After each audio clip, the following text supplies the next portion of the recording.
तो गाइस, जैसा कि हमने पिछले एपिसोड में देखा कि एल्डर हे किंग ने जोयान को उसके एंसेस्टर के बारे में कुछ नहीं बताया। जियन उन सभी को छोड़कर नहीं जाना चाहती थी, पर सभी ने वादा किया कि तुम अपनी कल्टिवेशन को इम्प्रूव करने के बाद वापस हमसे मिलने आ सकती हो। जोयान ने उसे कुछ पिल्स दी थी, जियन भी मान गई और हे किंग उसे अपने साथ लेकर वहाँ से निकल गए थे। जोयान भी फॉलिंग स्टार पवेलियन में अपने साथियों के साथ आ गया था। उसे देखकर सभी काफी खुश हुए। जोयान अपने साथ सोल ओरिजिन फ्रूट को लेकर आया था, जो एक गोल्डन ग्रेड का सोल ओरिजिन फ्रूट था। इससे याओ लाओ अपनी सोल एनर्जी को रिस्टोर कर पाएंगे और उनकी पावर में बढ़ोतरी हुई। तभी किंगलिन की बॉडी पर हार्ट पॉइजन ने असर दिखाना शुरू कर दिया था। जोयान अपनी हेवनली फ्लेम की मदद से उस पॉइजन को बाहर निकालने लग गया था। साथ ही उसने पिल बिस्टे के ब्लड एसेंस का भी इस्तेमाल किया। काफी हद तक उसके बॉडी से पॉइजन निकल गया था। अब सिर्फ आखिरी स्टेप बचा हुआ था, पर तभी जियन का फाइट स्पिरिट हो रहा एक्टिवेट हुआ और एक 9 हेड वाला सरपेंट बाहर आ गया था। वो दरअसल एक हेवनली सरपेंट की आत्मा होती है, जो एक प्राचीन जानवर होने की वजह से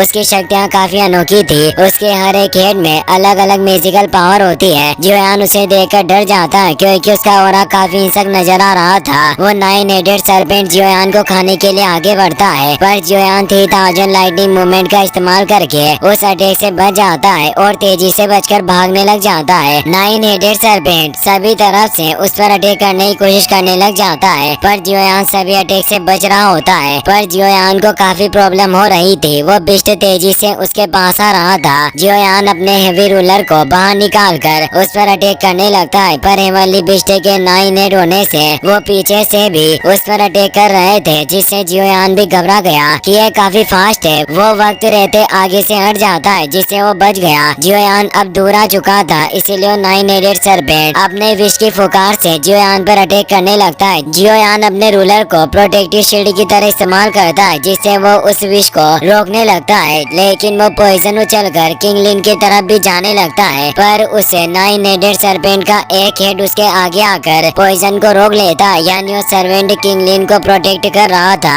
और वो 9 हेडेड सरपेंट क्लैन के एल्डर का बिस्ट नहीं है। जोयान सोचता है कि ये होल लड़ने के लिए काफी छोटा है, इसलिए इस लड़ाई में मेरे हाथों गलती से किंगलिन को चोट भी लग सकती है। पर तभी वो पाइथन वापस से जोयान पर अटैक करने लगा। अब उस 9 हेडेड सरपेंट के दूसरे हेड से भी अटैक होना स्टार्ट हो गए थे। हर एक हेड में अलग अलग पावर होने से जोयान पर कभी फायर से अटैक हो रहा था, तो कभी उस पर आइस से अटैक हो रहे थे। जोयान 3000 लाइटनिंग स्पीड से उन सभी अटैक से भी बच रहा था, पर वो सरपेंट सारे अटैक एक साथ करने लगता है। जोयान समझ जाता है कि इस स्नेक हेड के हर एक सर में अलग अलग एट्रीब्यूट एलिमेंटल पावर है। जोयान तेजी से वॉल पर रन करके उन सभी अटैक से भी बच जाता है। जोयान पाइथन के हाथ नहीं आ रहा था, इसीलिए अब वो 9 हेडेड सरपेंट अपने सभी एलिमेंट की पावर को मर्ज करने लगता है, जिससे एक काफी फियर्स एनर्जी का गोला क्रिएट होता है। जोयान सोचता है कि मेरे पास अब बर्बाद करने के लिए और ज्यादा वक्त नहीं है, मुझे अब एक्शन लेना होगा। और वो अपने 3000 लोटस हार्ट फ्लेम का इस्तेमाल करके 3000 बर्निंग फ्लेम ड्रैगन को बाहर निकालता है और उससे अटैक करता है। हेवनली फ्लेम ड्रैगन उस एनर्जी बॉल को पकड़ लेता है और अपने हेड से अटैक करके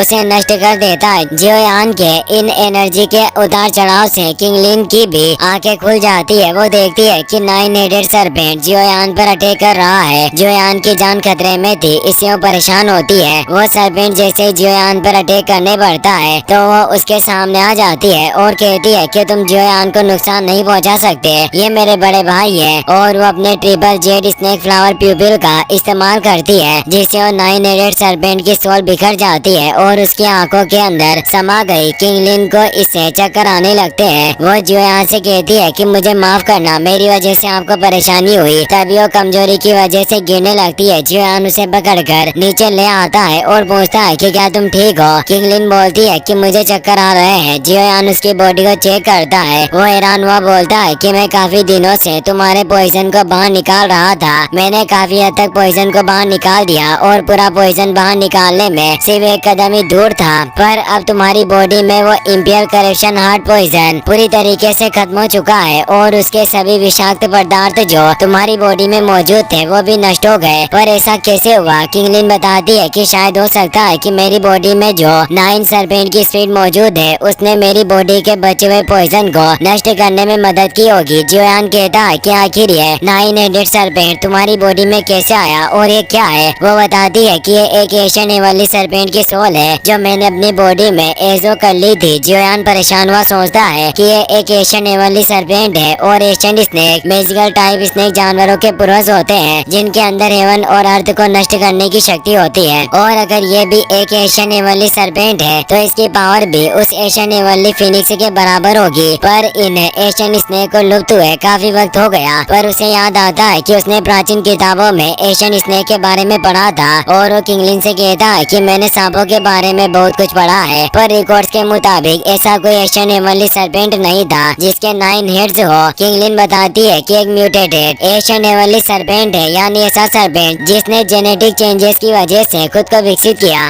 किंगलिन विस्तार से बताती है कि मैं गलती से एशियन माउंटेन रेंज में पहुंच गई थी जहां मुझे एशियन एवनली सरपेंट का स्केलेटन मिला। मैं उसके बारे में जानने के लिए उत्सुक थी, इसीलिए जिज्ञासा की वजह से मैंने triple Z green snake flower pupils का इस्तेमाल किया। मैंने कभी नहीं सोचा था कि हड्डियों के उस ढांचे के अंदर एशियन एवनली सरपेंट की आत्मा मौजूद होगी जो मेरी टेक्निक की वजह से बाहर निकल आई। प्राचीन काल में सभी सांपों के बीच रॉयल ब्लड लाइन वाले टॉप मैजिकल बीस्ट के सिर्फ 2 ही कबीले हुआ करते थे। एक ये एशियन एवनली सरपेंट था और दूसरा स्काई डेवरिंग पाइथन था। और बीस्ट डोमेन में जो 9 नेदर अर्थ क्लेन के लोग हैं वो भी इन्हीं एशियन एवनली सरपेंट के वंशज है। जोयान स्काई डेवरिंग पाइथन के बारे में सोचने लगता है। उसे मेडुसा की याद आती है क्योंकि काइलिन भी विकसित होने के बाद 7 कलर्ड स्काई डेवरिंग पाइथन में बदल गई थी जो उसके साथ इतने वक्त तक रही। और वो किंगलिन से कहता है कि तुम्हारी बॉडी में मौजूद एशियन एवनली सरपेंट को लगा होगा कि मैं तुम्हें चोट पहुंचाऊंगा, इसीलिए उसने मुझ पर हमला किया। किंगलिन क्षमा मांगते हुए कहती है कि मुझे आपको पहले इस बारे में बता देना चाहिए था, पर अब मैं फ्यूचर में कभी इस एशियन एवनली सरपेंट को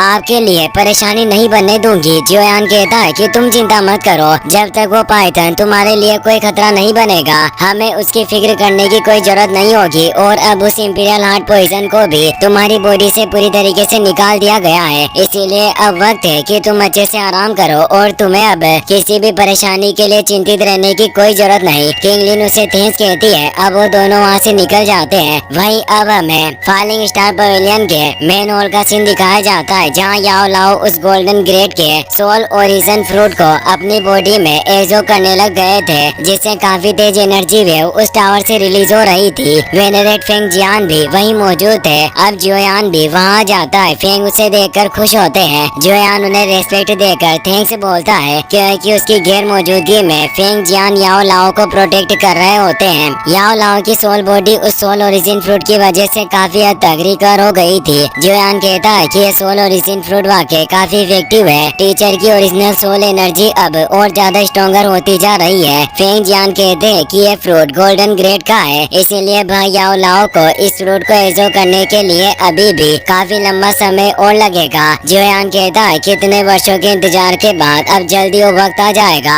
जब मैं मास्टर के लिए फिजिकल बॉडी को रिफाइन करूंगा, पर इसमें इतनी जल्दबाजी करने की जरूरत नहीं। मास्टर को आराम से पहले अपने सोल पावर को रिकवर करना चाहिए और मैं निश्चित रूप से पूरी सेफ्टी के साथ मास्टर की फिजिकल बॉडी को रिफाइन करूंगा। फेंग जियान उसे कहते हैं कि तुमने प्राचीन खंडरों से आने के बाद बिल्कुल भी आराम नहीं किया, इसीलिए तुम थोड़ा आराम कर लो। मेरे यहाँ होते हुए तुम्हारे मास्टर को कोई नुकसान नहीं पहुँचा सकता। जोयान कहता है कि ठीक है, मैं समय का सदुपयोग करूंगा और प्राचीन खंडरों से अपनी लाई हुई हेवनली टीयर की कॉम्बैट स्किल को एजो करूंगा। फेंग जियान हेवनली टीयर कॉम्बैट स्किल का नाम सुनकर हैरान होते हुए कहते हैं कि इस हेवनली स्किल को तो सभी कबीले के लोग हासिल करना चाहते थे, साथ ही ओल्ड गोस्ट जाइजिंग भी इसे हासिल करने आया था, पर फिर भी उनके हाथ कुछ नहीं लगा। वाह के लड़के, तुम काफी कमाल के हो जो तुमने सभी की नजरों से बचते हुए इसे पा लिया। जोयान कहता है कि मेरा भाग्य अच्छा था, इसीलिए मैं इसे हासिल कर पाया। और अब वो एक शांत जगह के लिए दूसरे हॉल में आ जाता है जहाँ वो उस डूशेंग की उन 3 हड्डियों को बाहर निकालता है जिनमें वो हेवनली कॉम्बैट स्किल इम्प्रिंट थी।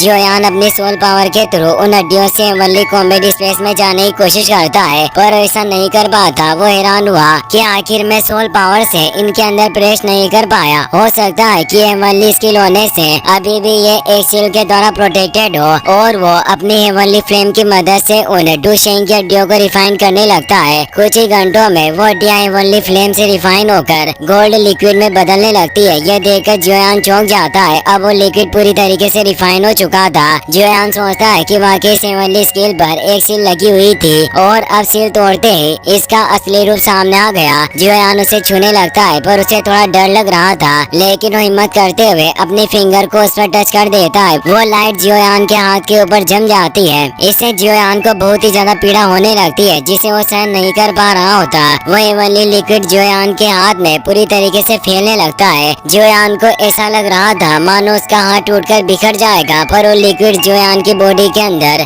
समाने लगता है। वो उसकी मेरिडियंस में भी प्रेस कर गया। जियोयान को बहुत ज्यादा चक्कर आने लगते हैं। वो लिक्विड अब जियोयान के हेड की तरफ बढ़ने लगता है, जिससे अब जियोयान उस हेवनली कॉम्बैट स्किल के स्पेस में पहुंच जाता है। अब हमें गोस्ट माउंटेन रेंज के अंदर हॉल ऑफ सोल्स की ब्रांच को दिखाया जाता है, जो जियोयान के मास्टर याओ लाओ की रेस्क्यू मिशन के हमलों में पूरी तरीके से टूट चुका था। उस हॉल ऑफ सोल्स ब्रांच के सभी प्रोटेक्टर बाहर आ जाते हैं, साथ ही सभी सोल एनोई भी बाहर आते हैं। वहाँ काफी सारी एनर्जी इकट्ठा होने लगती है और सभी सर झुका लेते हैं, क्योंकि वहाँ पर हॉल ऑफ सोल्स की एक एल्डर आ गई थी। सभी एनोई उन्हें 9 हेवन से सोरवेन कहकर संबोधित करते हैं, क्योंकि हॉल ऑफ सोल्स की 9वीं तियानजुन होती है, जिसका नाम जियो तियानजुन होता है। वो बोलती है कि उस फालिंग स्टार पवेलियन ने मेरी हॉल ऑफ सोल्स की ब्रांच को नष्ट किया, इसीलिए इसका हिसाब तो हमें फालिंग स्टार पवेलियन से लेना ही होगा। सभी एनोई और प्रोटेक्टर नारे लगाने लगते हैं कि हमें उस फालिंग स्टार पवेलियन को नष्ट करना ही होगा और उस लड़के जियोयान और मास्टर याओ लाओ को भी वापस कैद करना चाहिए। जियो तियानजुन कहती है कि तुमने ठीक कहा, इस तरह से हम फालिंग स्टार पवेलियन से बदला भी ले पाएंगे और जियोयान के साथ याओ लाओ को भी वापस कैद कर लेंगे। अब वहाँ से निकल जाते हैं। इसी के साथ ये एपिसोड यहीं पर खत्म हो जाता है।